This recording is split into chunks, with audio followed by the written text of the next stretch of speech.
after our interview with Adrian Held, director of the Phuket Airpark at Paklok, Thalang. A flying fair was held last weekend, January from the 16th to the 18th. Several small planes from Thailand and the region came on its first anniversary opening. Adrian told us more from the Clubhouse. Actually, we got now all the license, and in that sense it's open. This, as you see, is not the final opening, but it's the first fly-in. And it's a lot of fun having all this pilots from all around the country and even from other countries flying in here. You're director of the airport, but are you a pilot yourself? I'm a pilot myself, that's correct. I used to start in Swiss Air Force, and I'm an instructor. I do aerobatics, I do gliding, and I have a hot air balloon here, which I flew quite a bit in this country. And it's also here. And whenever the wind allows it, I will lounge. Right.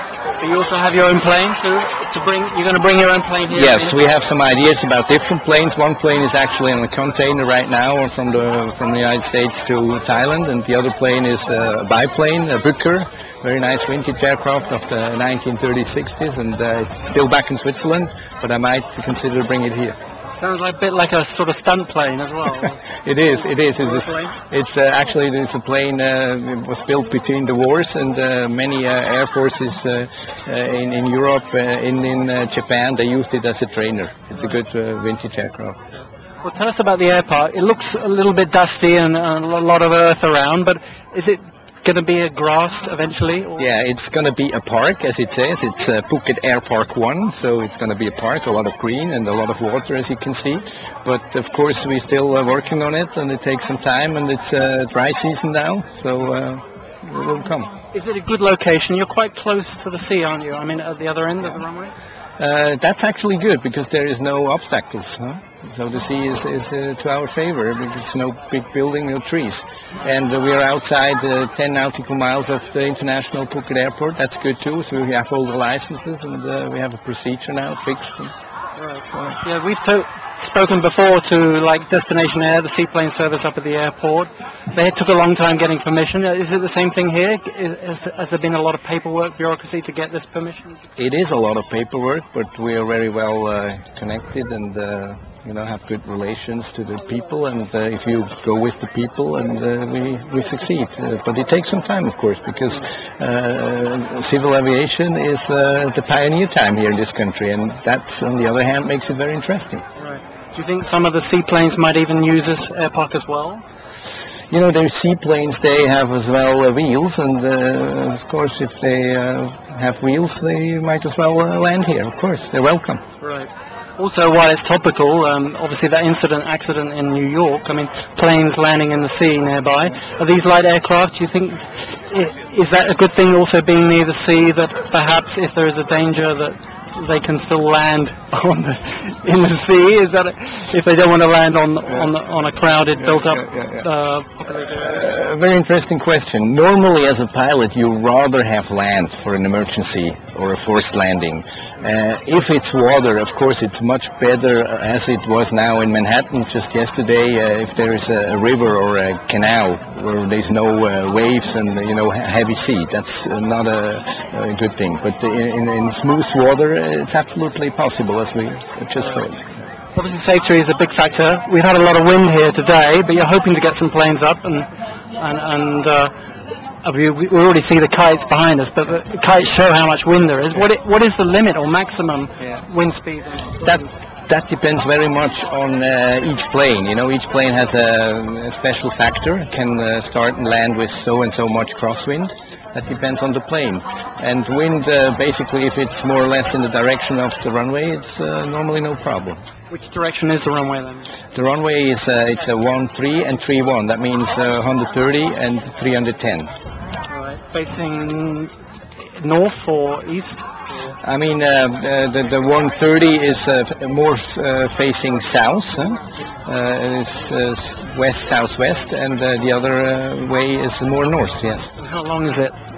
At the moment we have 550 meters, but we are on the way to extend it. It's already, we purchased already land for 700 meters, and finally we might end up with 1,000. Right. You have some other smaller aircraft here, micro light as well, and Are they and obviously balloons, but is it going to be all types of aircraft, like the paramotors as well? Yes, we don't want to be restricted. We'd like to be open for everybody. Huh? That's the idea of aviation, no borders. Yeah. You have a clubhouse here, and I think some housing plots going up as well around. Exactly. So is the idea sort of people will live here with their plane right beside the house, the garden, and then they can just jump in, a bit like I think John Travolta has a house with an airport beside. You got the point. Actually, we attract people who want to have their house and their hangar just next to the house. That's an air park, yes. Also, of course, today you've got lots of other events with the local community. Is there a good relationship? I know there have been in the past some objections about, say, the water drainage and the public land. Is all that clear? Actually, this is all cleared, and as I understand, we even had a visit from the governor of Phuket, which we were very pleased, of course, and I think all these obstacles are cleared, and we, as you see today, we try to integrate the community. We had the Muslim community in the morning, then we had the Buddhist community, and as you can see, there's all people from the villages around here and having fun. And were there any concerns about the noise? Are there restrictions on noise level?